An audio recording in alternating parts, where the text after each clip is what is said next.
Welcome back to Against the Grain Living. It's May 6th, the Saturday following the excavator rental. So I'm walking in today. This was supposed to be foundation cement mixing weekend, and it was going to be decent weather today and tomorrow for it. I think it was 16 degrees Celsius when I left the truck an hour ago. But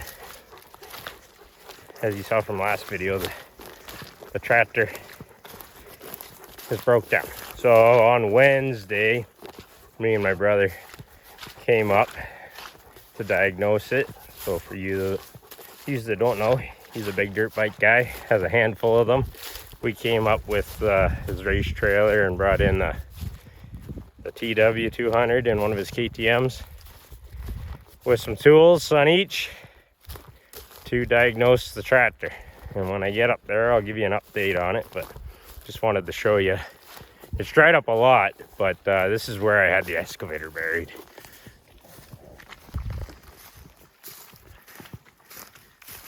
So my track that was on this side over here, my floorboard was right in the mud. So it had quite the lean on it, and I had all these rounds cut into it, but we got ourselves out of this hole. As you can see, the trail is slop fest. We had 6 days of rain, pretty significant rain. So I called off cement mixing because on Wednesday I went and checked out my trenches, and they were right full of water. So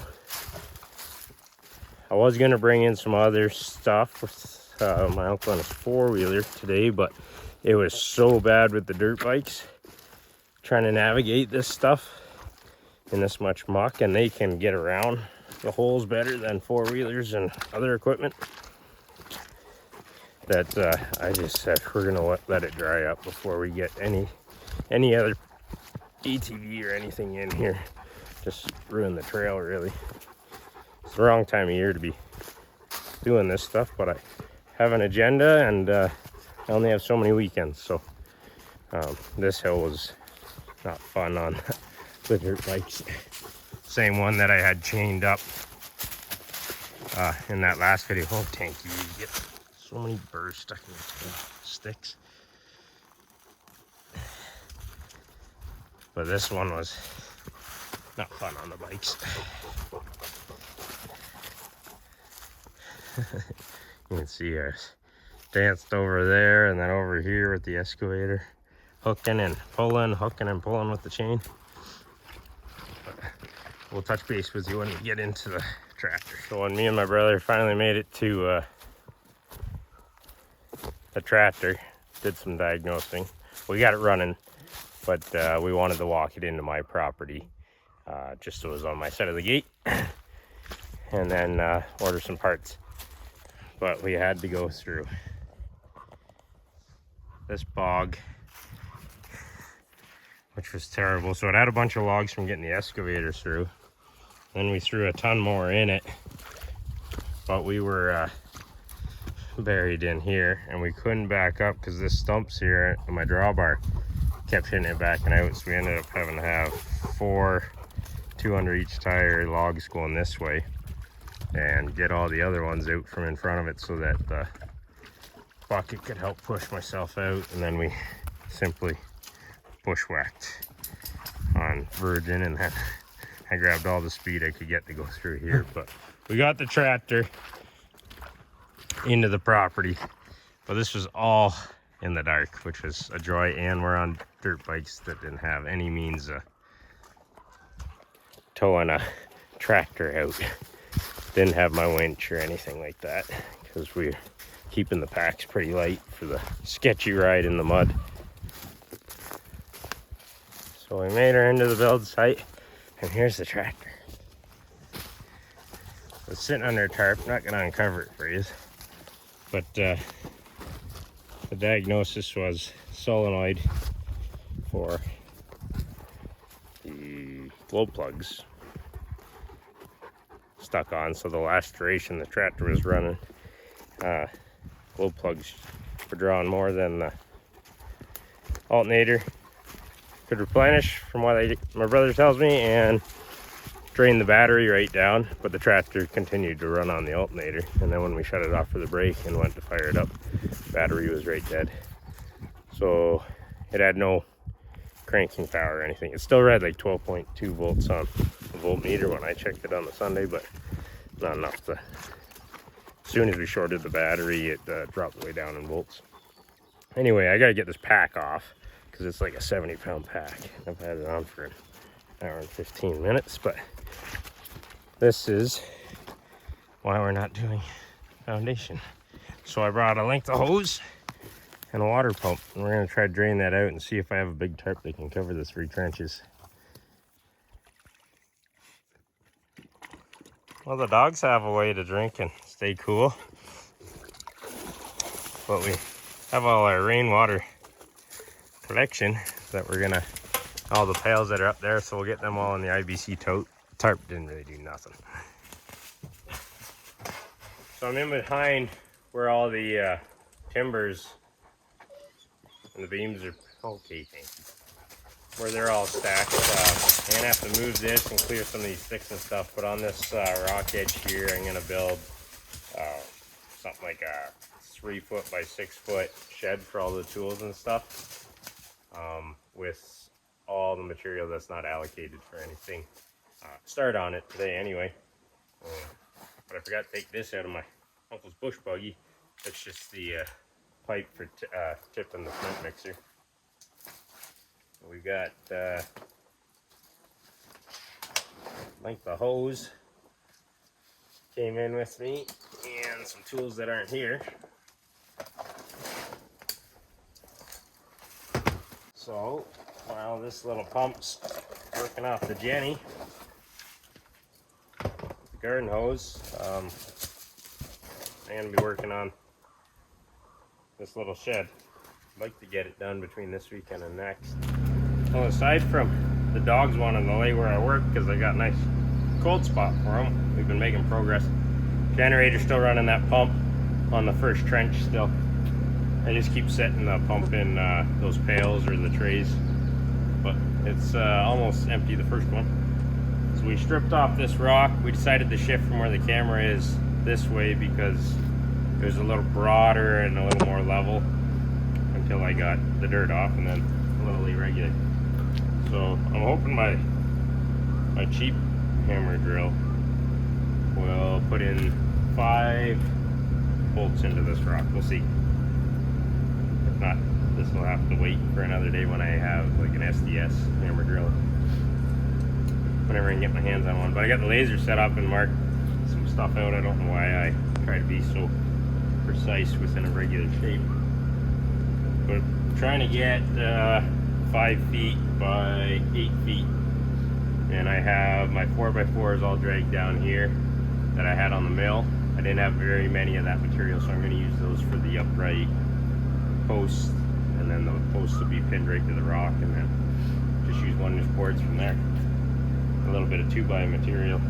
So because this rock comes in here, I might have an angled wall, which doesn't hurt my feelings, but means I'm gonna need another vertical post, which is fine, because I think I'm gonna steal, he doesn't know it yet, but I'm gonna steal Dad's old sliding door on the barn track system. It's just been sitting there since we tore down the one barn, so I'm gonna put a sliding door on this unit, or on this face here, so the door will be here and slide that way, and hopefully have 5 feet, 2 feet deep shelving, three sets of shelving or something like that for all the tools, and then I can have all the sawhorses and the wheelbarrow and folding tables and everything in this part. It'll probably just be a rock floor out here, and then the bottom shelf will be tight to the rock, and that'll be like the floor over there, if you will. But yeah, now we're gonna bust out the drill and another extension cord, get to the generator, and see if we can drill into this. I'm thinking, based on my posts, I'm gonna go like 9 feet high on this side and 5 feet on this side, something like that, or maybe 8.5 and 5.5. And it'll just slope off the back. Just because I have two 16-footers and a 9.5 footer. So that's the reasoning for trying to make use of it. And it'd be nice to get some of my ladders inside, and I have an 8-foot ladder, so that's why I was after the 9-foot height to hang on this wall or something. But we'll see as the lumber goes. So I'm gonna bust out the electric drill and see if masonry bit will go into this rock 5 times.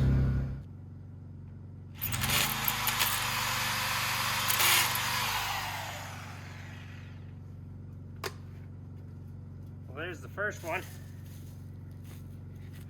Because it's going to be a regular shape, I was planning on 5, but now I'm going to do 6.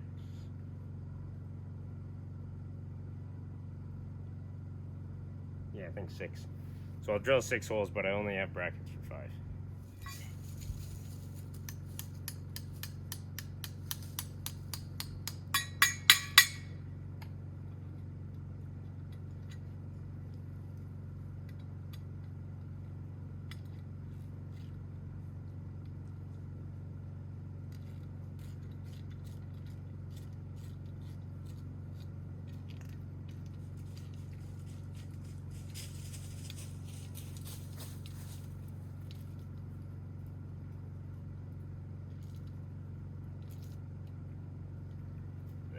That's got her. Instead of 4x4 post in it. Alright, let's get back to drilling. So I'm missing a saddle for this hole here that I just started and then got the laser all out of the way. But I definitely didn't have the right equipment for drilling into rock. Luckily I had a bit kit that had a bunch of masonry bits, and I started small with fresh ones and went as far as I could, and then fought with a worn out bit. Try to get the final depth, and I ended up using, they were 4-inch anchors, and I was having a hard time getting 4 inches depths with the subpar equipment, so I had to stack some washers underneath them, which actually helped them. I'll be able to steer them plumb instead of just pinching them down to the rock, the irregular shaped rock. Anyway, we have one 9-footer cut, and we're gonna try to get 4 posts standing, and then just some bracing to hold them all plumb, and then we're gonna have to pack up and get out of here. We're still not done draining the second trench. It's been, I don't know, there's probably 4-hour run time so far on that pumping water out. The last trench has got a lot less water. It'd be nice if we can get them all empty today and then tarp them up, but time is not on our side. Anyway, I'm gonna stand some posts and pound some nails in. I don't have bolts to go through these, so we're just gonna tack them through the small holes with nails for now. And I gotta get that stuff out. So these are true 4x4s, so I had to notch out the bottom to go in these brackets to 3.5 inches. We brought up this thing, we're gonna try her out. Only used her a couple times.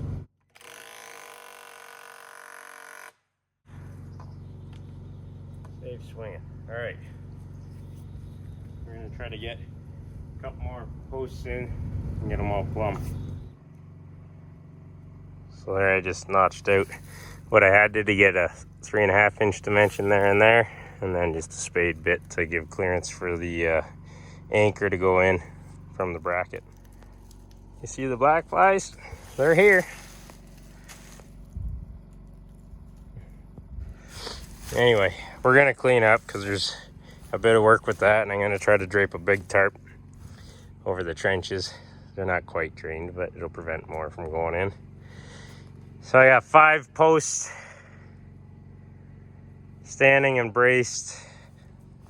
That post level came in quite handy working alone, but sitting there pretty sturdy.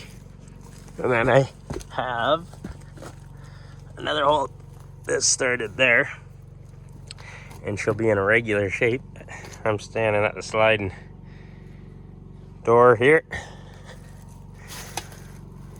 and then it'll have a sloped wall to another sloped wall, and then this will be all shelving full width's 2 feet deep.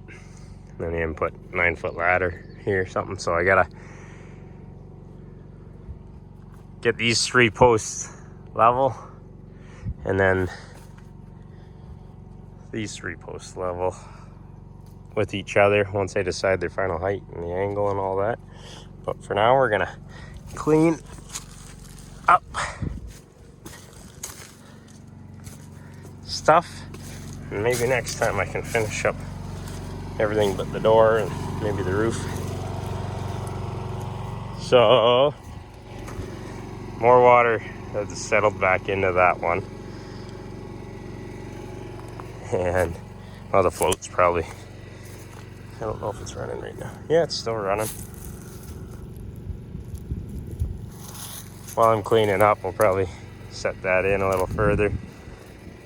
I never got to pumping this one out at all, but it's just this little pocket. All this stuff will be up here for next time, so I can, while I'm building again, I'll pump it out. And just busy weekends coming up here. I got Mother's Day, trailer opens, May 2-4. It's a long weekend here, so I've got other stuff going on. Bachelor party, diaper party, wedding, rehearsal dinner, my birthday. That takes us right into July, so I'm gonna try to keep getting up here, but it's a busy time of the year. But we gotta get this foundation in. Might have to book some more holidays. We'll see. I definitely am thinking I'm gonna need some more cement mix up here, but I wanted to do a day and try to mix all 64 and then get a better idea how much more I needed up here instead of wasting money and effort with that heavy payload.